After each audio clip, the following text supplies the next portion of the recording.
Yes, sir. Ano, tag-start na po, sir. Start na? Yes, sir. Ni-start ko na po. Sige. Sabihin niyo pag nag-stop ha. Ayan. Wala? Okay lang. Sige, thank you. Okay, sige. So, yeah, good afternoon everyone. We're going to start with chapter 1. Basically on the nature and form of a contract of sale. So we're not talking about just a contract here. We're talking about a contract of sale. So as you had before, you had already gone through obligations and contracts. So most of it, kung nag-undergo kayo ng contracts, is i-apply natin dito. Actually, essential part siya ng sales kasi ang sales is a contract. So we'll proceed with the first article, Article 1458. Can anybody read? Anyone can read, or I'll just call. Yes, sir. Call na lang po. Christine. Sabi niya. Article 1458. By the contract of sale, one of the contracting parties obligates himself to transfer the ownership and to deliver and terminate it, and the other to pay therefore a price certain in money or its equivalent. A contract of sale may be absolute or conditional. In that quick reading, what did you understand? Pwede mo tagal. Sige, sure. There's a contract of O, sale. tignan mo, nag-LCD. Sige. There's a contract of sale, sir. May dalawa pong party sa yung buyer and seller mo. Tapos, sir, yung buyer po, meron po siyang obligation to pay para lang sa bibili niya, and the seller po, meron po siyang obligation para i-deliver or transfer yung determinating or yung object na bibili po ng buyer. And dun po sa second po na sentence, sa contract of sale may be absolute or conditional. Sa absolute contract of sale, sir, parang wala na pong condition na ipupulfill para po sabihin na may yung sa kontrata, sir. Eh, hindi po stated sa contract kung ano yung mga conditions, pero parang innate na po yung obligation. Then sa conditional, sir, meron po condition na naka-state po sa contract, sir. Okay, sige. Thank you for that. So, did you understand? Yes. Yes, so na-pick up nyo. So, with that, we can already use the three elements in the contract. So, what are the three elements in the contract? You have the Consent. Object and consideration or price. consent, object, and consideration. Ngayon, nasan dyan yung consent? The definition niya, nasa Sir, once ko na sila ng part, yung contracting parties po, sir. Yung once na nag-obligate na siya na mag-transfer ng ownership, meaning, sir, once na in-accept na yung price, sir, meron na silang consent na until na maging sila yung protection ng contract. better term. Parang nagkasundo na sila, sir, sa kung ano yung equivalent price ng tinibili. Kasundo. So, ikaw na. They already accept the agreed. agreed, sir, sa mga terms. Terms and conditions. The price. Yes, sir. Yes. Or yung sabi nga dyan, there's already a meeting of the minds. Or in other words, there's already an agreement between two parties. Ang sabi dyan, one of the contracting parties obligates himself to transfer of deliveries to the seller. And then the other one obligates himself to pay for a price certain in money. So, hindi lang basta-basta kahit anong price. So, dapat certain in money. So, if these two parties already agreed or there's already a meeting of the minds, then there is already consent. Yung object is the determinating to be transferred or delivered. Yung consideration is the Price.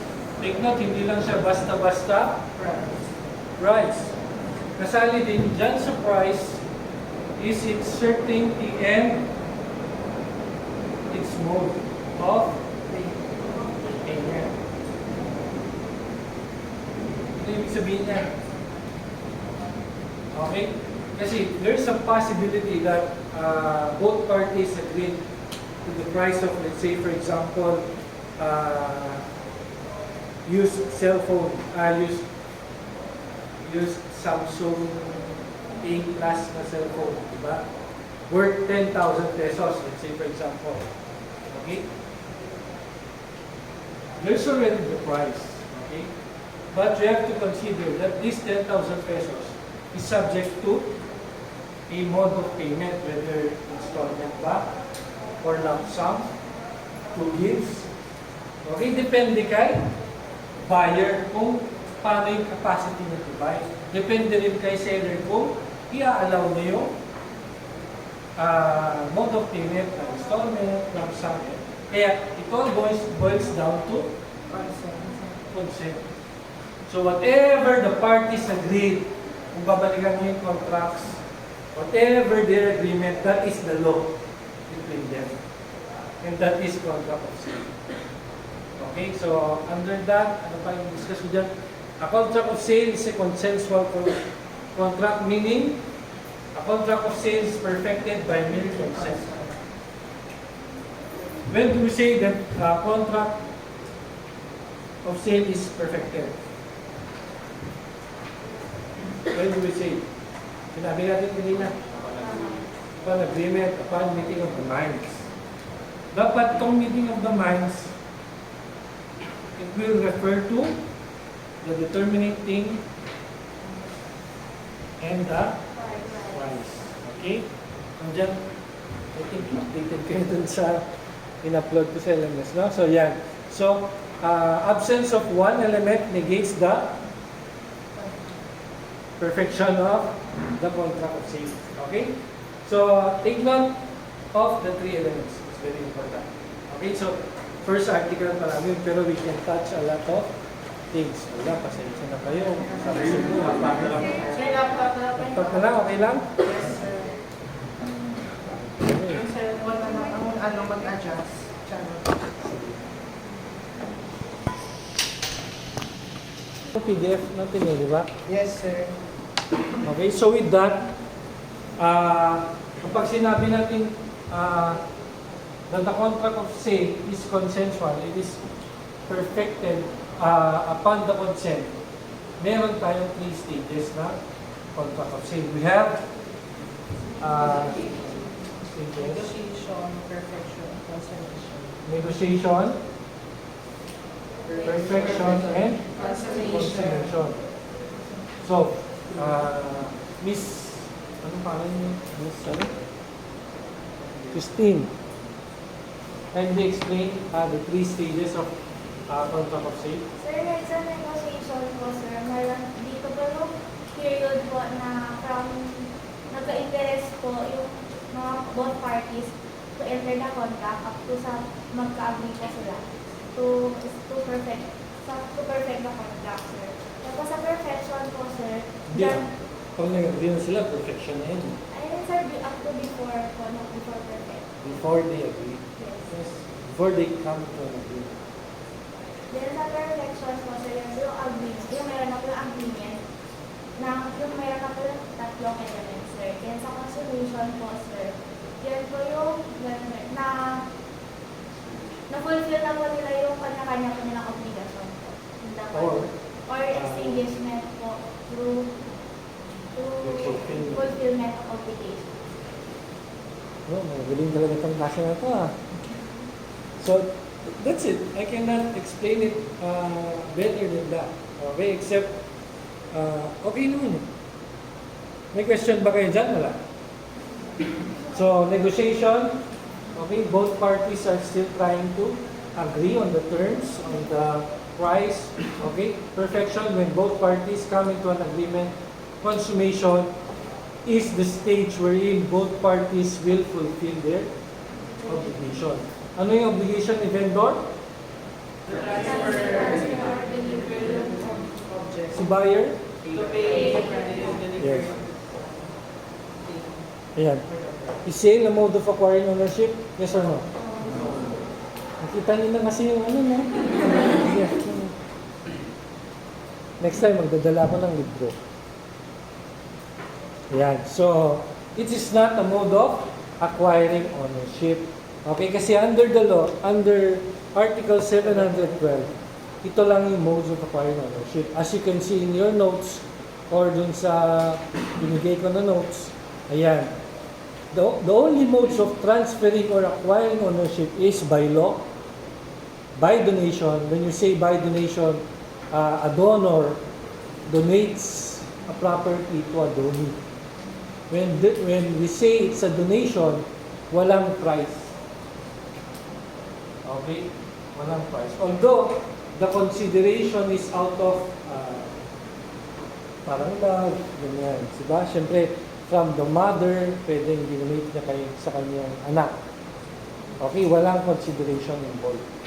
Okay? Walang exchange ng value. Okay? Yun ang donation. By testate and intestate succession. When we say succession, dalawa, testate and intestate. Testate, when there is last will and testament executed by a person. Bago ka mamatay, may ginawa kang last will and testament. Ang tawag dyan, testate succession. Kapag walang nagawang last will and testament ang isang tao at siya ay namatay, lahat ng heirs niya mamana sa kanya through intestate succession. So, yun yung testate and intestate. And in consequence of certain contracts, meaning that it is dependent on another contract. And last, by tradition. When we say by tradition, it is historically practiced. Since the beginning of time, ginagawa nila. Diyan pumapasok yung mode of acquiring or transferring ownership sa contract of sale by tradition. Okay, kasi nga, babalikan natin yung past natin, wala namang laws na nagko-cover before. Okay, before, when you sell your goat, you just deliver your goat, that is transferring ownership. So, it is done by tradition through delivery. Through delivery. Hindi siya, ang mode of transferring is by tradition, hindi delivery. Okay? The mode is by tradition that is done through delivery. And there are different kinds of delivery. You have, ito muna, basic muna, actual, meaning, in person mo binigay, actual. Okay? There's actual delivery. There's also constructive delivery. Meaning, you don't deliver the property. Parang sa sasakyan, you only give the key. Sa lupa, you only give the title. Okay? Hindi mo deliver yung mismong property. Ang tawag dyan, constructive delivery. Meron pang by pointing. Okay, yan, lupa na yan. Yan, kalabaw na yan. Okay, that is constructive delivery. We will discuss that more later on. Pa-advance yan, okay? So that you have an Sir, idea. pwede po paulit po yung constructive delivery. Kung yung actual delivery po, sir, is something personal yung pong binibigay, yung Yung property mismo na Yes, sir. Pero yung constructive, you don't really give the property itself, like the land or a building. You only give the certificate of title. Thank you po, sir. Okay? Or a key. Key of the house, key of the car. Yeah. You don't deliver the house itself or the land itself. Okay? So, ayan, sabi nga dyan, sale does not transfer or affect ownership. The most that sale does is to create the obligation to transfer ownership.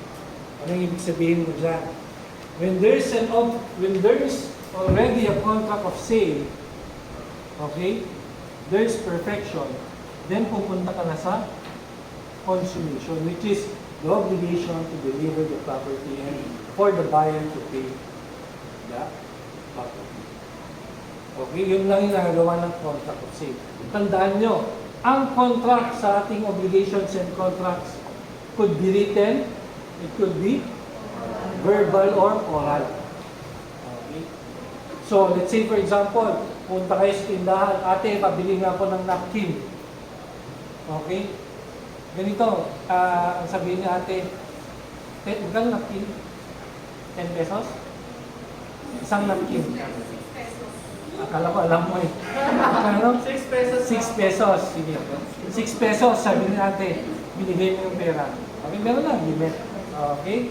So, from that time, meron ng contract of sale. Although, oral siya or verbal. From that time, you are both obliged to consummate the contract of sale. Yan, walang relevance yan sa tindahan kasi normal yan. Pero nagkaka-relevance yan sa tindahan ng lupa. Okay? Sa real world para may meron kayong idea. Nagamit yan sa real world. Kasi nga, kapag nagbibenta ka ng lupa, okay, usually, mahal yan. Hindi naman yan mabigay mo 1 gift, 10 million, 2 million, 5 million, hindi. Okay? Kaya merong contract of sale, this time, written siya. Okay, and there is a time, depende sa agreement ng parties, kung installment man yan, kung kailan nila babayaran. Okay. Diyan natin nagagamit ang contract of sale. A contract of sale is an evidence, okay, for the seller in order for the buyer to pay. Okay? Kaya yan, dyan mo siya magagamit. Sa simpleng tindahan, hindi mo siya magagamit.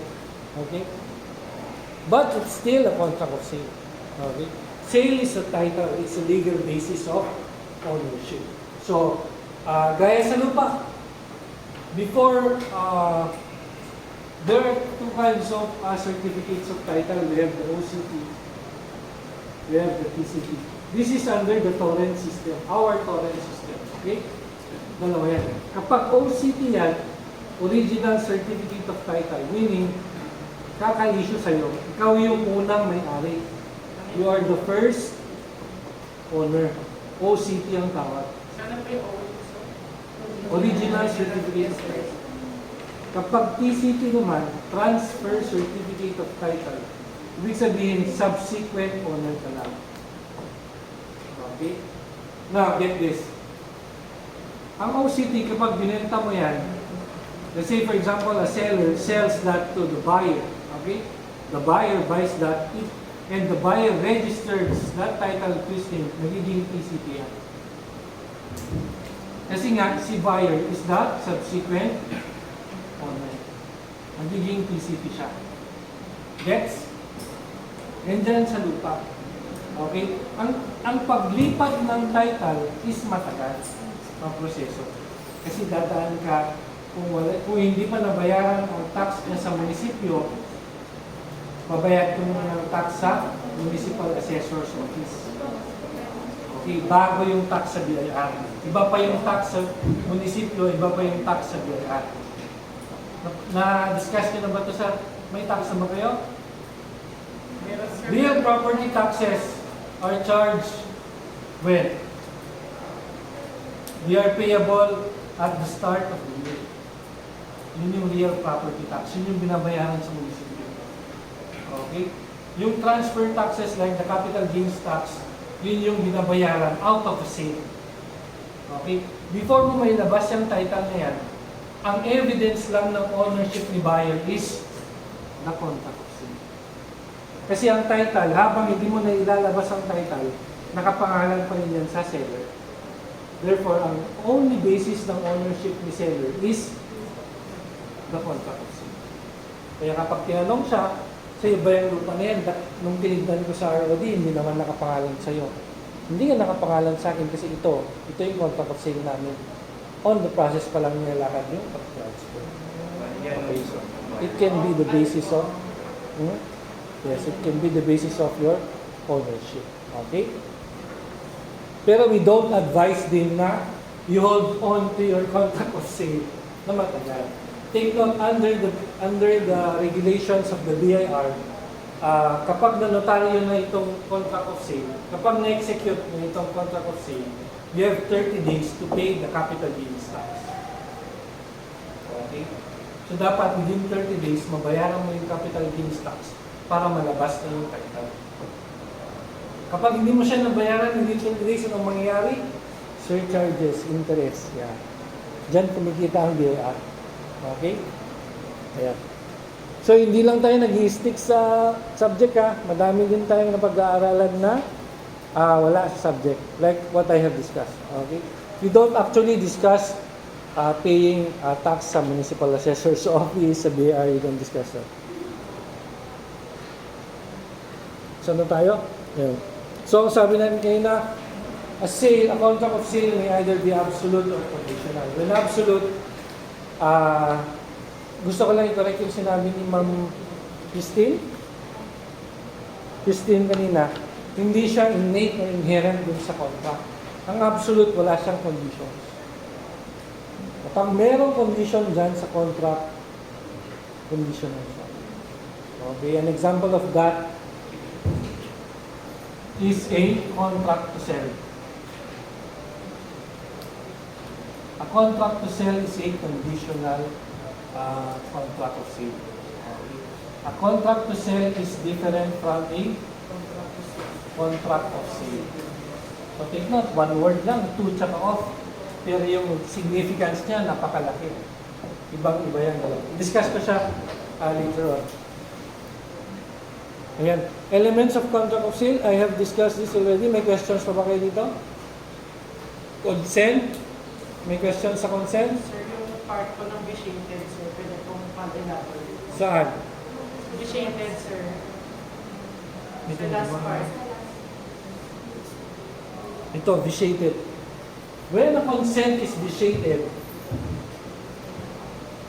you can, naabutan niyo ba sa contracts yung Yes, kinds of contracts, yung the valid, void, Yes, sir. voidable, Defective contracts. unenforceable. Yes, sir. Yan. Napagdalan yan. Sure kayo? Sir, hindi lahat, sir. Lahat. Yung set Okay. Sige. Kapag merong vitiation, kasing vitiation, ang ibig sabihin yan, yung consent mo hindi freely given. Pwedeng napilit ka.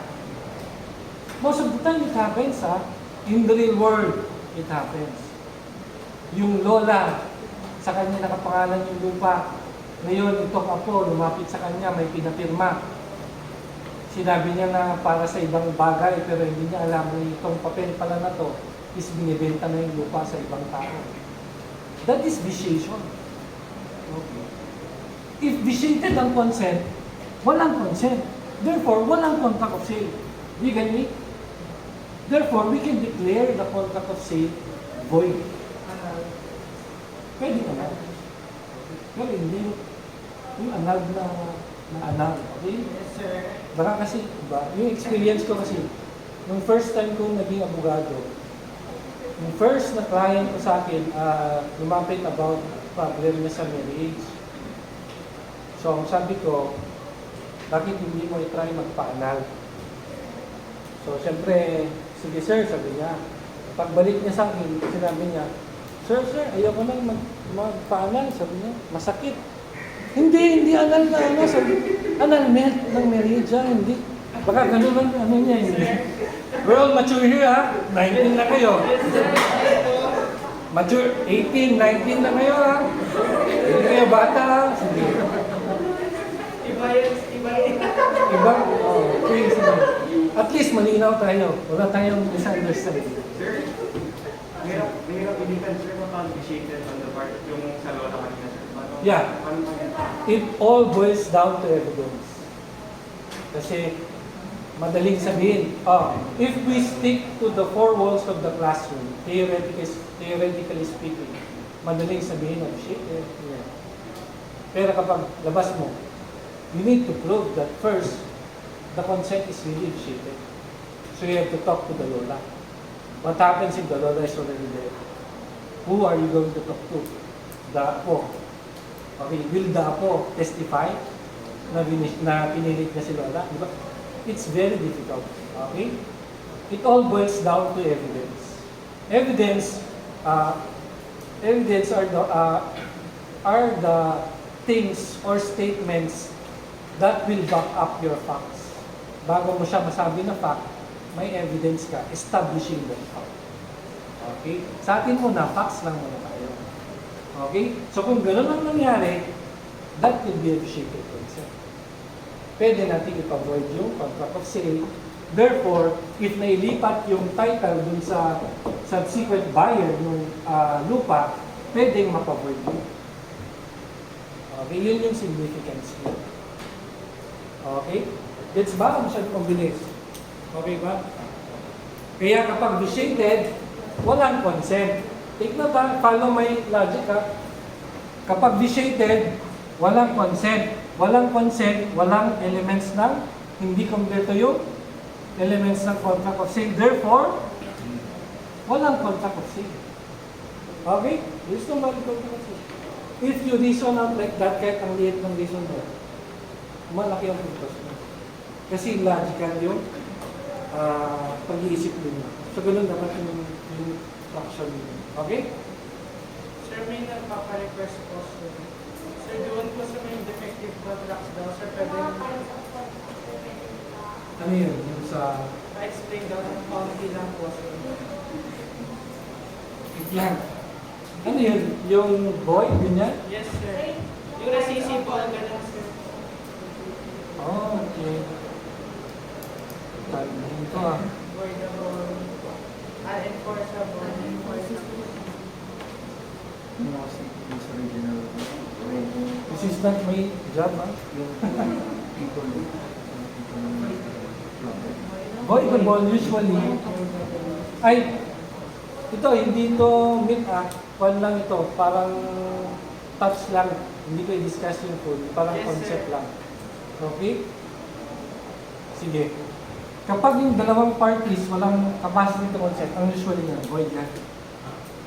Void yung contract. Kapag both parties don't have the capacity to consent, void yan. Okay, void yan usually. Okay, that's the general idea. Kapag voidable naman, one party has the capacity to consent, the other one doesn't have. Let's say for example, a sale, okay, I sold a laptop to a minor. A minor or a person below 18 years of age does not have the capacity to consent. Bata.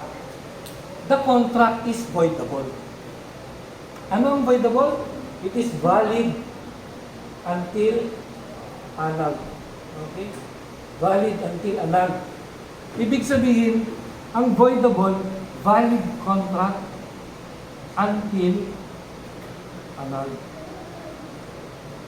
So yung pagbenta ko ng laptop sa isang bata na minor is valid. The parents can annul the contract.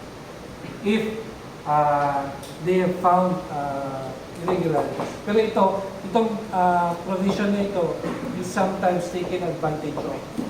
Kasi minsan pinapa-annul nila yung contracts. Okay? Itong rescissible kasi can be cancelled. The contract can be cancelled. It is valid, but it can be rescinded. Pwede siya ma-cancel on different grounds. Babalikan ko na lang siguro yung grounds niya, pero iba-iba yung grounds nila. Okay? Take note ng voidable, valid until annulled. Okay? Itong rescissible, valid until cancelled or rescinded. Okay? Ang unenforceable naman, okay, it is valid, but it cannot be enforced. Yan ang unenforceable contract. Valid siya, pero hindi siya pwedeng i-enforce. Let's say for example, mayroon kasi tayong statute of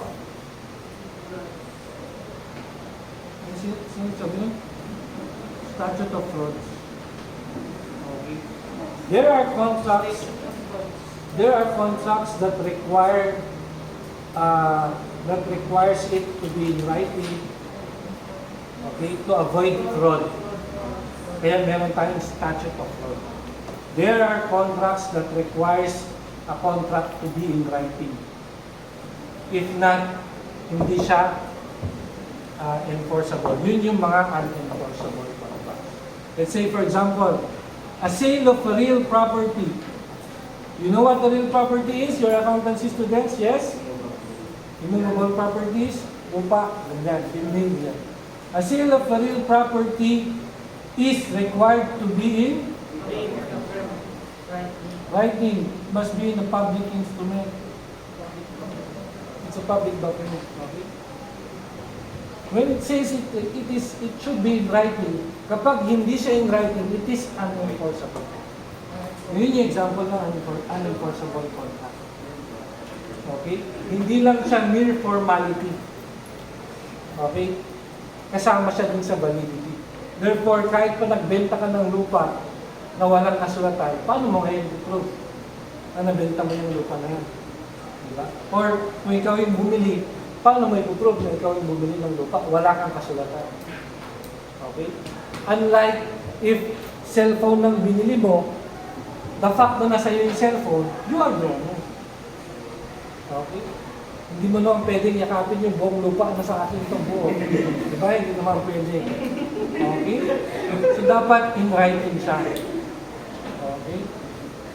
And in public, alam niyo ba kung anong ibig sabihin ng public document or public instrument? Ano? Gumanon ka? Sir, from the word public document, sir, dapat in public po siya, not in private, sir. Anong difference ng public document sa private document? Sir, parang alam ng lahat, public, ganun, sir. Oh, tama. Yung thinking mo, tama. Ano nga yun?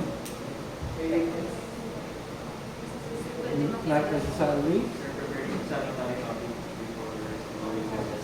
Prepared sa notary public. Okay? Take note. Ito, contract of sale. Dito na lang example natin. There is a contract of sale or there is a deed of sale. Kapag hindi siya panotaryo or hindi siya pinanotarize sa isang notary public, itong contract of sale na to is considered as a private document. Okay? Private document. Meaning, it is not known by the public. Yun yung sinasabi niya kanina na public. Pero, once that you notarize this contract of sale in a notary public, this document becomes a public document. Ano ang relevance na yun? In court, you don't have to prove, sa court na kasi ito eh, in court, you don't have to prove its genuineness and authenticity. Meaning, kapag nagpakita ka ng document na notaryo, okay, that is presumed to be genuine and authentic. Totoo yung document. Sa toong mundo kasi, ang daming pinapeke na papel, dokumento. So kapag notarize yan, there is a presumption na genuine at authentic. Yun yung importance niyan. Kaya may mga nakikita kayo yung mga notary public mo. Okay, to safeguard your right. Kasi once nawala yan, it does not carry the presumption of genuineness and authenticity. First of all, it's not notarized. Imagine, I can just manufacture a document saying that I own this land, that it was sold to me. It's a private document, hindi siya nakalutang. And it was sold to me 20 years ago. How can we verify that it was really sold to you 20 years ago? When in fact, pwede mo lang siyang gawin ngayon, kahapon. Diba? You can just manufacture it anytime. But if it's done 20 years ago, matitrace mo yan kasi the records are forwarded to the court. You can always verify a document that was notarized in the court. Okay? So that's the significance. Okay? Okay ba?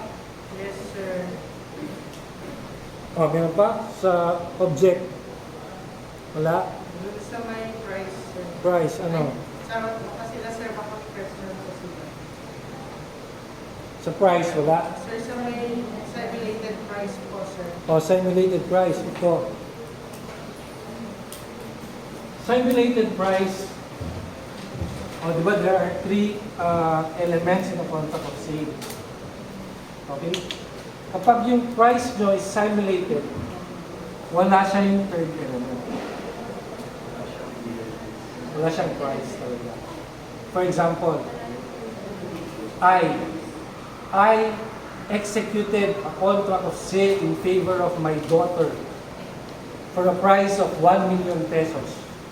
That is a contract of sale. If you check the elements, kompleto. Okay? But in reality, wala namang binigay na 1 million sa akin ng anak ko. Ginawa ko lang yun para lang mapakita na nabenta ko sa kanya. Para ipatituloy na yan sa kanya. Para ma-transfer niya sa kanya yung lupa. Ginawa ko lang yun. The true intent namin dalawa is donation. Diba? Donation. Binigay ko sa kanya na walang kapalit. You get me? Okay? Simulated yung price kasi walang price talaga. There is a price in the contract, but it is not real. It is simulated. Therefore, it is lacking one of the elements of a contract of sale. Therefore, there is no contract. That's how it is. Walang price. Sir, so sa tatay pa rin yung plans po ba? Ano na? Sa tatay pa rin po yung plan? Yes. Unless, ito, kaya magulo, ito. Unless the contract of sale conforms with the formalities of a donation. Pero sir, ibang contract na naman sir. Ibang contract na check mo. Punta ka ngayon sa civil code pa rin, dun sa laws on donation, titignan mo kung papasok yung contract na yun sa donation. Kung pasok siya, valid donation. Okay? Or, you can reform the instrument.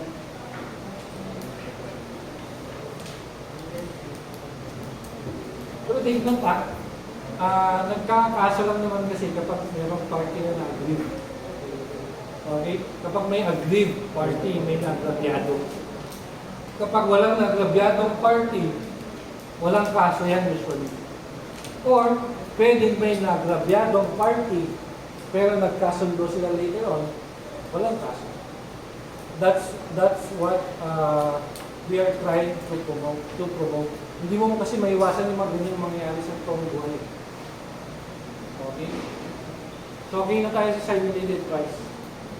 Yes, Pag sir. simulated yung price, walang price or consideration ng cost. Diba?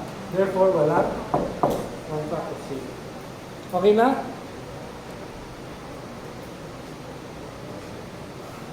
So, ito, okay na? Question?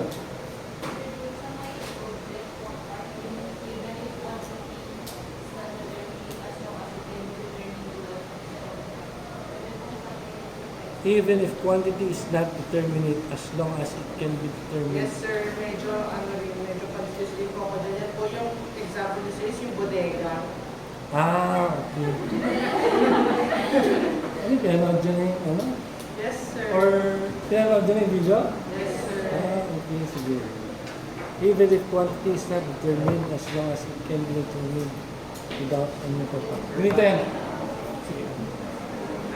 Imagine lang ako sir, imagine. Oo. Ano yung sir na yung dalawang determinating? I mean, Hindi. Isa lang. Sa tatay parang Isa lang yan. Ito ah.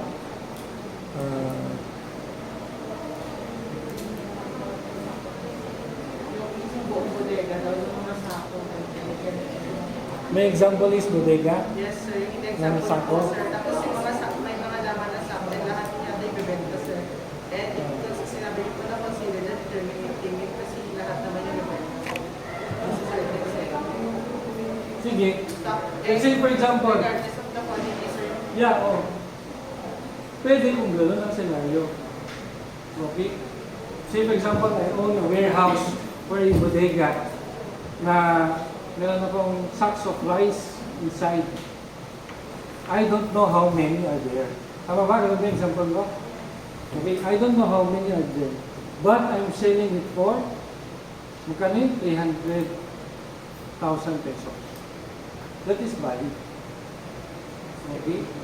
As long as ang nakalagay dun, lahat ng laman ng bodega is sold for 300,000. And sir, yung gusto ko namin tanongin sir, then yung lahat ng laman ng bodega sir, are considered determinating po. Yes. Thank you, sir. Kasi you're selling them as a As a whole. You're selling them as a whole. Iba naman yung, let's say for example, bodega ulit. Ito, mag-proceed tayo sa mga ibang articles ha. Ito, let's say for example, ang laman ng bodega mo is 300 sacks. Okay? Let's say for example, ang laman ng bodega mo is 300 sacks. I sold only 100. Okay, pero hindi mo alam na 300 yung laman mo. I only sold 100. Yung 100 lang ang nabenta. Okay, you will become co-owners. Meaning, yung 300, sa 300, 200 sa'yo, 100 sa bahay. Ngayon, if ang nangyari, 300 yung laman na, ang binenta ko is 350 sacks. Pero 300 lang yung laman. Siya na yung magmamay-ari ng buong sacks. Kasi kulang sa factory na 250. And you will be liable. There are remedies there. The thing is, pwede kang maging liable for the 50 sacks. Or kung gusto nung buyer, babawasan yung price. Yes. I-proportionate sa 300 sacks. Gets? Yes, sir. Clear nyo doon? Price, wala na. Object, price, wala na. Sir, yung mystery Sir, yung box, sa mystery, yung pieces na pagkatuleta ng mystery box, yung Yung sa Lazada, ganyan po ba yun? ito kasi, yung mystery box na yan kasi, you agreed to buy that. Despite alam mo na pwedeng wala kang makuhang valuable ano. Diba? You agreed to buy it. Okay? Whether may makuha kang iPhone dyan o wala, you agreed to buy it. You know for a fact, before mo siya binili, na mystery box yan. kaya Sir, mystery pwede yung Oo. object dun sa yung mystery box. Yeah, it itself is Yeah. the determinative. yung box na yung box na yun. Kung ano yung laman nun, lugi ka na kung wala kang nakuhang maganda dun. Hindi. You know to yourself na ang makukuha mo is mystery box. Wherein, hindi mo alam kung ano ang Oo, laman. walang laman. Yun na yung benta niya eh. Yun na yung real Sir, dun ko kasi sa video na po is parang na-mention na po na kapag may limang, kunwari ko kayo po yung Yung sa... seller. Yeah. Tapos may lima po kayong kotse, tapos bibenta niyo po kung yung isa, hindi po yung magiging determinating po, sir. Yeah. Kasi paano po siya masasabing determinating pag gusto ko po bumili sa inyo ng kotse? Hindi siya determinating. Yes, sir. Ito yung nandito. Object, it must be determinate. Okay? Particularly designated, segregated, or physically segregated from all others. Let's say, for example, using that example, I have 5 cars. No? Ibenta ko sa iyo yung isa. Is there a determinating? What if I own 5 cars? Yung isa is Mitsubishi sedan, yung isa is pickup, Hilux, yung isa is SUV Pajero, isa Land Cruiser, isa doon is Jeep na sira-sira. Okay? What if you paid me 5 million and I give you the Jeep? Diba? Walang meaning of the minds. Siyempre, ikaw, gusto mo? Hindi, di ba? So, there is no meaning of the minds. As to the object, wala. But, if doon sa lima na yun, ang sabi ko, I will sell my Land Cruiser to you for 5 million pesos. Is that a determinate object? Yes. Yes, the Land Cruiser is a determinate object. Pero kung one of my 5 cars na hindi ko alam kung saan yun, then it's not a determinate. But ito, caution, if my 5 cars are all the same, pwede. Determination, sir. All the same. All the same specs. Ang pagkakaiba na lang dyan yung plate number, yung mga engine number, serial number. Yeah. Yes, pwede siya. Okay? Ay, sir, But if you agree, knowing that they are all the same, knowing that anyone can be yours, pwede. sir, pero di ba sir, sabi niyo po pare-pares na specs magkakaiba ng plate number. Sir, generic pa rin po, indeterminate pa rin po siya, sir. Generally, General. yes. Pag nag-execute na kayo ng contract of sale, ilalagay niyo na doon yung ORCR. Lagay niyo doon yung engine number, serial number na doon yan. Okay. Nandito yan sa ano ha? Sa negotiation. Sa negotiation para naman. When you both agree kung nasaan doon. Ayun. Yes, sir. Pero sir, kapag tinanong sir, kung valid pa rin yung sale, kapag tinanong sa kanila ng buyer ka, di ba po pare-parehas pa rin yung aspect is determinate pa rin yung Paano pa? Kasi sabi mo po sir kanina, kapag pare-pareho yung yung specs po ng limang parts is determinate. Pwede siya. Okay, pwede siya. Pero, sir, determinate siya in a sense po na kapag napili na. Ganun po, Yeah, sir. oo. Pero pag Subsequently. pero generally po, sir, indeterminate kapag wala pa po mangyayari. Yeah, kasi- Basta ang tandaan nyo lang, the object should be determined. Yes. Pwede mo siyang ma-determine. Okay. Kung out of a group siya, let's say for example doon, kaya nun, in a class siya. Okay, pag may-ari mo yung 5. Okay. But to be safe, mas better if segregated na siya or identified na siya. Okay. Kung hindi pa siya identified, pwede nandito ka pa lang. Kung pare-parehas sa respect, pero kung iba-iba, na gano'n ang binenta, hindi talaga siya ito. Okay? Kasi hindi mo alam kung anong bibili mo. Okay? Gets ba? Yes, sir. Ano pa? Ano pa? Sige, question.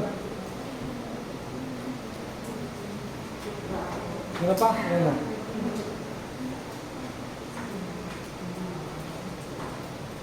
Next slide. Yan. Contract to sell and contract of sale. These two are different. Okay? Kapag contract of sale, it is a consensual contract na yung discuss natin kanina. It is perfected by human meeting of the minds. Ang contract to sell, there is a meeting of the minds, but the seller does not sell the property to you. Yes. The seller only promises to sell the thing to you after the fulfillment of a condition. And that condition is upon the payment of the full purchase price of the property. Kumbaga, itong contract to sell, in real life,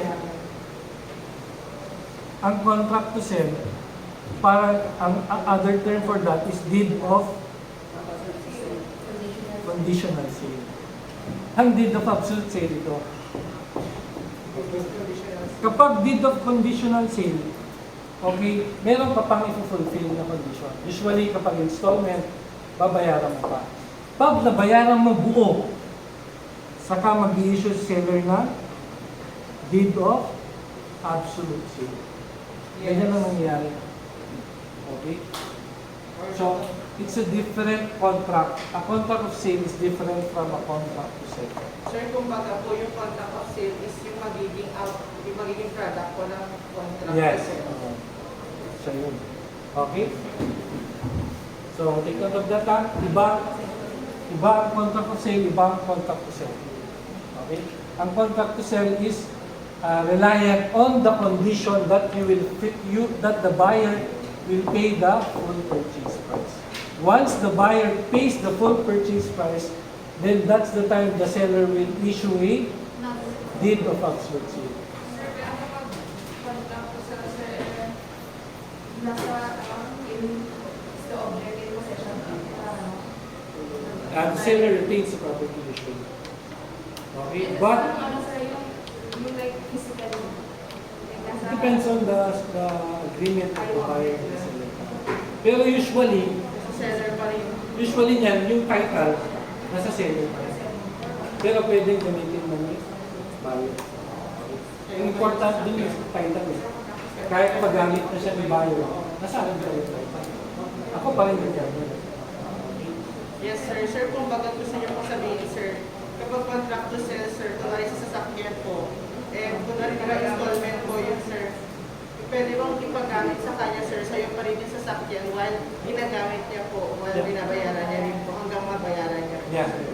And then after po nun, sir, magkakaroon na po ng contract of sale or deed of absolute sale. Yes, sir. And doon na po yung fulfillment. Yes. Na-extinguish na po yung That's in reality. Ganyan yung sa sakyan ko, ganyan yung sakyan ko. That is under mortgage. Meaning installment ko siya binabayaran. Sir, paano ulit, sir, kapag hindi mo nabayaran? Pwede hilain sa'yo. Hila. Wait na. Ano Let's forward ha. Yung hilain. Yung hilain na yan, ang tawag dyan, foreclosure, Tagalog lang na siya. Okay? Ang mortgage kasi yan, mortgage contract ang tawag dyan. Okay? I-discuss natin to later sa finals, yung credit transactions ang tawag dyan. Ang mortgage, dalawa yan. Pwede real estate mortgage, pwede chattel mortgage. Sir? Chattel mortgage. Shot, ano? Chattel. Ano? C-H-A-T-T-E-L. DTEL, sir. Kapag real estate mortgage, ang subject na property niyan is lupa. Real estate, real property, lupa, bahay. Okay? Alam niyo yung sangla? Parang yun. Pero yung sangla kasi pledge ang tawag yun. Sir? Pledge. Pledge? Yes, sir. Pledge. Ito kasi, pag pledge kasi usually small value. Okay, yung hindi naman literally small value, pero yung mayroong singsing, mayroong pintas. Itong chattel mortgage, ang involved na property dyan is personal property or movable property. Dito pumapasok yung sasakyan. Chattel mortgage yung tawag. Okay, so, nangutang ka, pero ang naka-mortgage na property is the car itself. Okay, dito naman is the land itself or the building itself. Okay, once you fail to pay, okay, 1 or 2 or more installments, this mortgage can be foreclosed. Pwede siyang foreclosed. Sir, hindi ba balik yung mga naano mo, sir? Mga install, sir? Depends on the mortgage contract. Hindi Okay. ba balik sa'yo yung mga binayad mo, sir? You benefited from it. You say, let's say for example, you derive a benefit from it, di ba? Daily. Let's say for example, it's a car. Paggamit mo sa kanya daily. Okay, you benefited from it. Okay? When it's foreclosed, ang mangyayari dyan, okay, ikunin yung property sa'yo. Wala ka na. Sabi ko kanina, umutang ka, kaso lang ang pinolateral mo is the property itself, the car itself or the land itself. Okay? So, kapag na-foreclose yan, pwede siyang ibenta. In a auction sale. Pinakabenta. Para kapag nabenta, yung proceeds ng sale na yun, yun yung pambayad sa utang na hindi mo nabayaran. O execution. Okay? Ang mortgage is a liability, di ba? Sir, execution. Execution sale. Okay? Yun yung di-discuss natin mamaya. Advance yun lang. Okay na tayo dyan sa contract to sell? Sir, may tanong. Sir, may tanong. Contract to sell. Wala? Gross inadequacy of price. Sir, di ba kung meron kayo, sa libro ko meron yung sa pinag-iisan ko kung kumain na Oh. Sir, Nakasan mo tanong na ko, sa sale. sir, tanong ko kung, di ba, binili ko yung mortgage mo, sir. Ay, dito pa rin. Sir, parang related. Oh, sige, Sa sige. execution. Sir, di ba yung execution sila, sir, nabili mo yung sarili mo, yung nahilang kotse in low price, sir. Pero meron ka pa rin balance na natitira dun sa utang mo, sir. E babayaran mo pa rin ba yung balance ng utang mo, sir? Yun yung, doon na ginamit yung proceeds. Dun na po.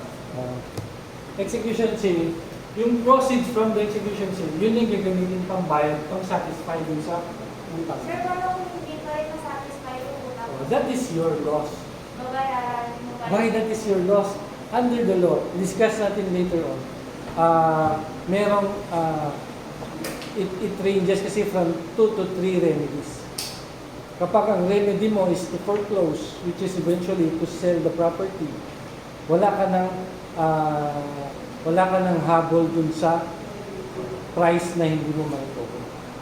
Let's say for example, you foreclose the property, nabenta yung property at around 500,000 pero yung utang na balance sa'yo is 600. Yung 100, hindi mo na siya pwedeng singilin dun sa debtor or dun sa faulting party. Kaya meron kang remedies sa batas. Itong remedies na ito, masyado na tayong advance actually. Nag-advance na tayo. Itong remedies na ito, exclusive. Meaning, kapag pumili ka ng isa doon yung foreclosure. Pag pinili mo yun, hindi mo na pwedeng i-recover yung liability na dun sa debtor. Yes. Pero sir, wala nang habol ka lang. Yeah. Depende. Kaya, pag ganyan, kumakausap sila ng abogado to assess kung anong remedy yung maganda. Siyempre, i-picture mo sa kanila kung itong remedy ang gagawin natin, ano ang pwede mong makuha. Kung ito, ano. Sir, may tanong ako sa first option, sir. Sir, for example, kung iba yun daw yung piniling remedy, tapos ngayon is, yung condition ba dun is, sir, is hindi pwede yung bumili nung kunyari yung car, sir, is hindi pwede yung nagpunta. Sir, bawal ko pa siya na lang yung bumili doon. Pero kunyari, sir, is ibebenta ng seller yung kunyari yung car ng at a lower price, sir. Tapos ikaw ngayon is parang nabalitaan mo yun, sir. Ako yung debtor? Yes, sir. Okay. Sir, ano po, sir, bawal ko ba na ako na lang po yung bumili doon at a lower price? Debtor ka, wala kang pera eh. Sir, kapag Sir, pumunta sa iba. Hindi, you think logically naman. Sir, malay na. Kaya na, wait na. parang nag-raise ka ng money para lang doon. Wait lang. Not overthinking. Wait lang, overthink na naman.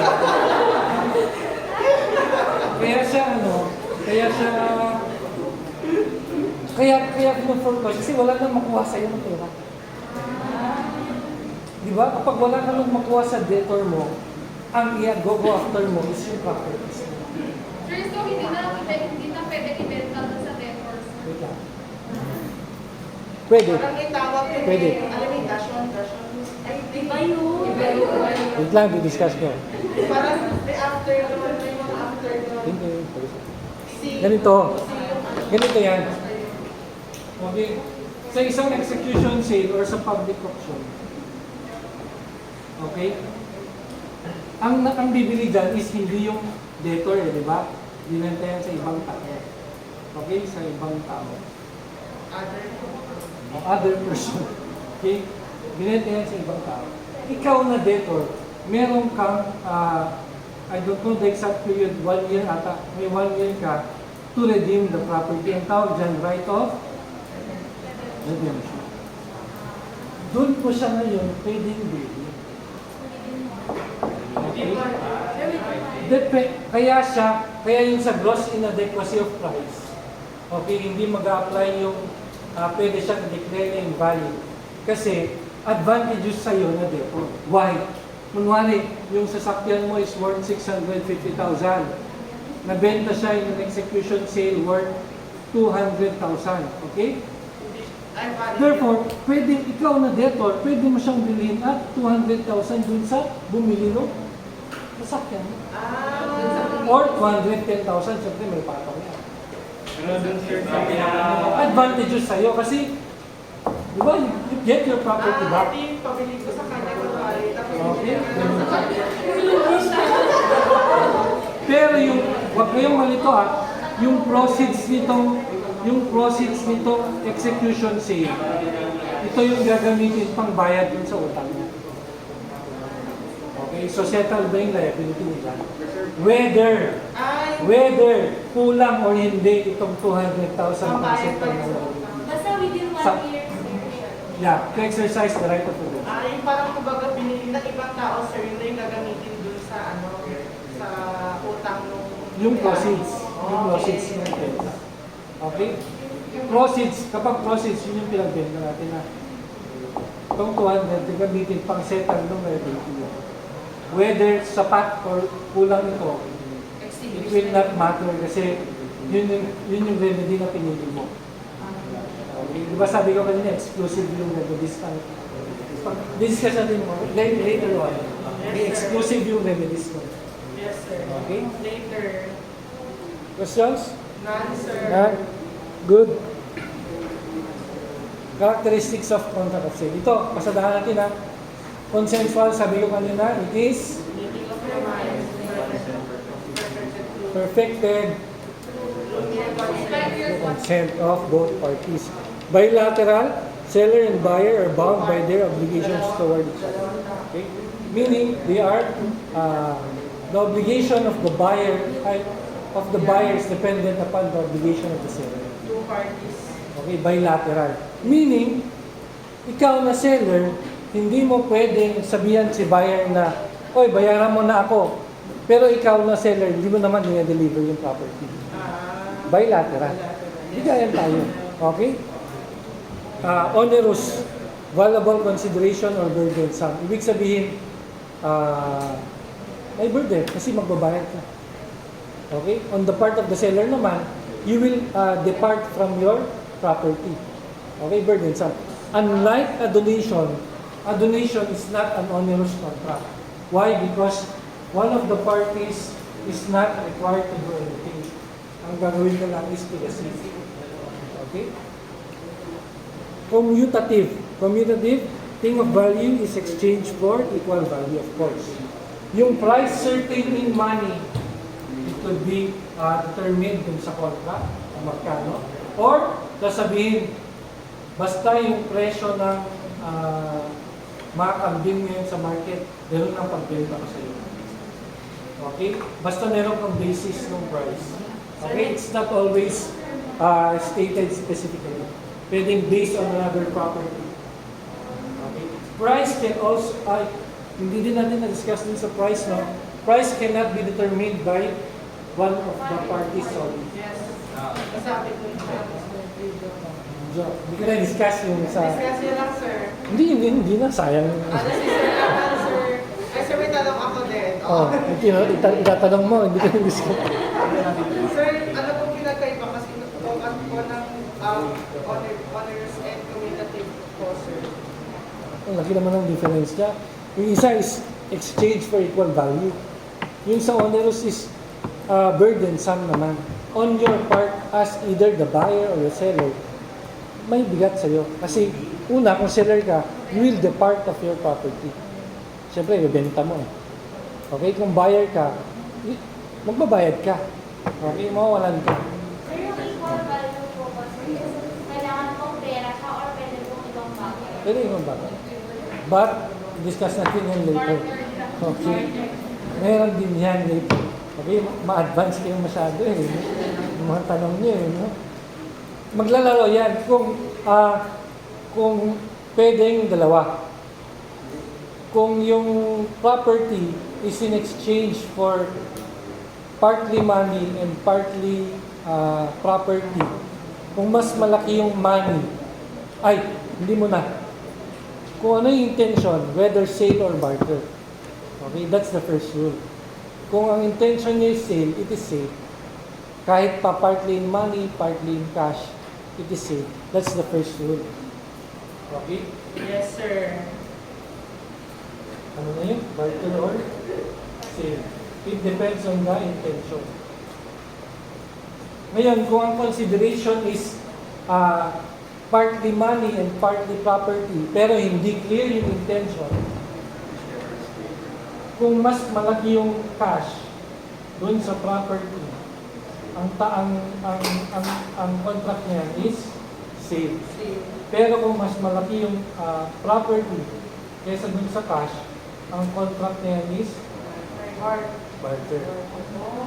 So hindi ko na siya di-discuss later on pag namin na discuss mo na ngayon. Okay? Ganyan kapag partly in cash and partly in money. Okay? Take note ha, madaming nalilito dito. Kaagad silang pupunta dito. Ang una-muna, intention. Kung ang intention nyo is barter, kahit pa mas malaki yung cash, barter yan. Kung ang intention nyo is sale, kahit pa mas malaki yung property, sale yan. Pero kung wala sa problem, hindi mo makita yung intention ng parties, saka mo apply yung rule. Doon tayo mag-apply. Okay? Silent. Yes. Kung silent. Okay? Next, nominate. Nominate, simple lang yung nominate. Kaya siya nominate kasi may name siya sa civil code. Yung civil code kasi natin, 2,200 plus articles siya. Kasama dyan yung sale. Kasama dyan yung donation, mortgage, pledge, anti-crisis, nandyan lahat sa civil code. May name sila. May contracts kasi na walang name. Ang tawag doon? In nominate. Nag-video naman na yan sa sa video. Meron natin yan sa video, di ba? Principal can stand on its own, of course. Yes. Hindi siya dependent on Independent siya, sir. hindi siya dependent on another contract. Meaning, let's say for example, an agency, a contract of agency is dependent on the contract of sale. But the contract of sale is not dependent on the contract of agency. It can stand on its own. Okay? Let's continue next meeting. Options? Yes, sir. Ay, hindi. Let's finish this problem. Yes, sir. Okay? Para sabay dun sa class ko ng isa. Read the problem. Anyone? Ay, ikaw na lang. Christine. On January 19, 1985, A, B, and C executed a document entitled Receipt of Down Payment in favor of R, which is reproduced hereafter. The receipt of down payment with a total amount of 1,240,000 pesos, down payment of 50,000 pesos with a balance of 1,190,000 pesos. Received from Ms. R the sum of 50,000 pesos, purchase price of our inherited house and lot, in the total amount of 1,240,000 pesos. We bind ourselves to effect the transfer in our names from our deceased father, the transfer certificate of title immediately upon receipt of the down payment above stated. On our presentation of the PCT already in our name, we will immediately execute the deed of absolute sale of said property, and Ms. R shall immediately pay the balance of 1,190,000 pesos. On January 15, 1985, Q, mother of R, paid the down payment. On February 6, 1985, the property was transferred in their names. On February 18, 1985, ABC sold the property to Y. For this reason, A, B, and C canceled the contract with R and deposited down payment in the bank account of Q in trust for R. On February 22, 1985, Q filed a complaint for a specific performance. Is the receipt of down payment a perfected contract of sale? Yes. Why? Sir, because meron pong meeting of time, sir, and meron pong nakalagay rin po ng close. Nasaan yung meaning of the minds? Sir, na gano'n, sir, na magbabayad, after po magbigay yung matransfer sa kanila A, B, and C, yung title po ng lupa from their father,